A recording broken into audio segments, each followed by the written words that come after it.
কিরে কই তুই? তাড়াতাড়ি আয়, মনির চলে আসছে কাছাকাছি। আচ্ছা ঠিক আছে আয়। হাই বন্ধু। কিরে 15 মিনিট লেট? আমি তো 15 মিনিট লেট, কিন্তু আরেকজন? আরে ওর কথা আর বলিস না, ও রিক্সায় আছে, জ্যামে পড়ছে। আচ্ছা আস্তে আস্তে আমার খাবারের অর্ডার দিয়ে দিবি, কি খাবি বল? আমার যে কোনো ভেজিটেবল হলেই বেটার। আরে বেটা, এতদিন পর আমেরিকা থেকে বাংলাদেশে আইছি কি সবজি খাইতে? ইচ্ছা মতো গরুর গোস্ত খামু, কাচ্চি খামু, তেহারি খামু, তুই আসিস বেটা সবজি দিয়া। না মানে আমি আসলে ভেজিটেবল ছাড়া অন্য কিছু খাই না তো, তাই আর কি। ধর বেটা, তুই আগের মতো কিপটাই রয়ে গেলি। এখন অন্তত কিপটা মিটা ছাড়, তুই যা খাবি খা, বিল আমি দিতেছি।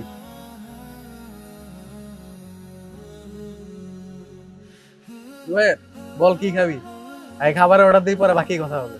আমি নান রুটি আর গরুর ঘন। তুই কি খাবি? তোরা তো ওদের মতো খা, আমি সবজি দিয়ে। হঠাৎ সবজি কেন? ডাক্তারের নিষেধ আছে নাকি? আগে তো দেখতাম যে বাটির পর বাটি গরু মাংস শেষ করে ফেলতি বিয়ের বাড়িতে, এখন কি হলো? আগে জানতাম না বলে খেয়েছি। কি জানতি না? আসলে গরুদেরও প্রাণ আছে। খোঁজ কি, গরুর প্রাণ আছে এটা তো আগে জানতি না? না মানে জানতাম ঠিকই, কিন্তু ফিল করতে পারতাম না। ঠিক আছে বাবা, তুই যখন গরু গুস্তে খাবি, আমরা তখন হাম্বাম্বা ডাকের মিউজিক দিব, এত তুই ফিল করতে পারো যে গরুর প্রাণ আছে। তোরা কি আমার সাথে ফান করছিস? কেন, তুই কি সিরিয়াস? দেখ, কয়েকদিন পর কোরবানির ঈদ, কতগুলো নিরীহ প্রাণীকে হত্যা করা হবে। এদের কথা ভেবেই না রাতে আমার ঘুম হয় না। তাই না? ওরা নিরীহ বোবা বলেই কি ওদের হত্যা করে খেতে হবে? দেখ, জগতের সকল প্রাণী কোনো না কোনো প্রাণীর জন্য সৃষ্টি করা হয়েছে। যেমন ধর সাপ ব্যাঙ খায়, তারপর একটা প্রাণী কিন্তু আরেকটা প্রাণীকে খেয়েই বেঁচে থাকে। এগুলো আমি মানি না। তুই এই নিয়ম মানিস, কিন্তু তুই জানিস না যে তুই এটা মানিস। মানে তুই কি বলতে চাচ্ছিস আমিও প্রাণী হত্যা করে খাই? তাই। ইম্পসিবল। বরং এটাই পসিবল, তুই যেটা বলছিস সেটা ইম্পসিবল।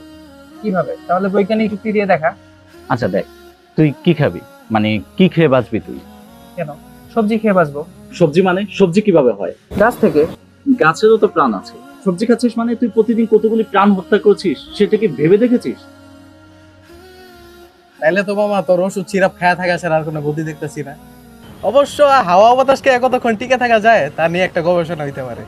কিন্তু বাতাসেও যে পরিমাণ ব্যাকটেরিয়া আমাদের শ্বাস প্রশ্বাসের কারণে মারা যাচ্ছে, তাদেরও কিন্তু প্রাণ আছে। বিজ্ঞান কিন্তু সেটাই বলে। তাইলে তো মামা তোর না খায়া থাকা ছাড়া আর কোনো গতি দেখতেছি না।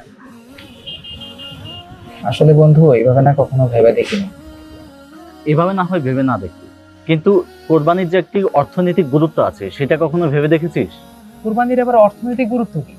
এই যে দেখ, শুধুমাত্র কোরবানি ঈদে কেন্দ্র করে, গরু কোরবানিকে কেন্দ্র করে আমাদের দেশে অর্থনীতিতে কি পরিমাণ প্রভাব পড়ে সেটার বিস্তারিত কিন্তু তুই এখানে পেয়ে যাচ্ছিস।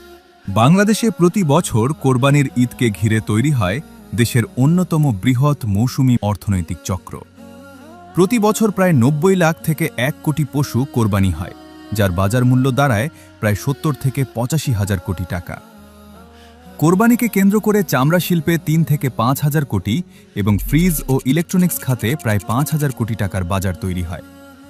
এছাড়া মশলা ও খাদ্যপণ্যে ২ থেকে ৪ হাজার কোটি, পশুখাদ্যে ২ থেকে ৩ হাজার কোটি, পরিবহন ও পশুর হাটে প্রায় ২.৫ হাজার কোটি, কসাই শ্রমিক খাতে ১.৫ হাজার কোটি এবং কামার শিল্পে প্রায় ৬০০ কোটি টাকার লেনদেন হয়। এছাড়াও কয়েক বছর আগেও কোরবানির বাজারে ভারতীয় গরুর আধিক্য দেখা গেলেও এখন দেশের প্রান্তিক খামারিরা দেশীয় গরু পালনে ব্যাপকভাবে এগিয়ে আসায় কোরবানির বাজারে ভারতীয় গরুর উপস্থিতি প্রায় শূন্যের কোঠায় নেমে এসেছে।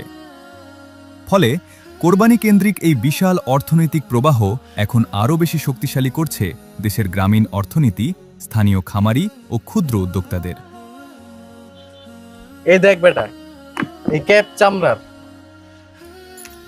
এই যে বেল দেখতেছস, এটাও গরুর চামড়া দিয়া তৈরি। একটু পর যে পার্টস থেকে টাকা দিব, এইটাও গরুর চামড়া দিয়া তৈরি। চামড়া শিল্প এই দেশের দ্বিতীয় বৃহত্তম রপ্তানি পণ্য। তুই এটা জানিস কিভাবে? এখান থেকে কিভাবে গরুর চামড়া দিয়ে তৈরি ব্যাগ, ক্যাপ, বেল্ট ইত্যাদি আমেরিকায় রপ্তানি করা যায়, এই ব্যাপারে কথা বলার জন্য আমি তোদেরকে এখানে ডাকছি। তাই নাকি? হ্যাঁ। আচ্ছা এই চল, আজান হয়েছে, নামাজটা পড়ে আসি। আচ্ছা তোরা যা, আমার একটু সমস্যা আছে তো, তোরা যা।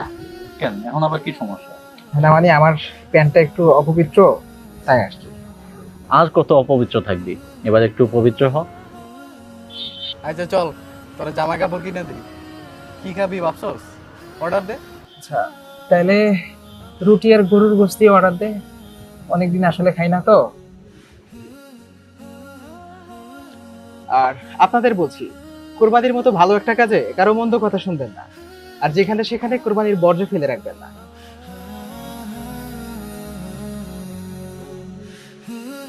আসুন্নাহ ফাউন্ডেশন, উম্মার স্বার্থে সুন্নাহর সাথে।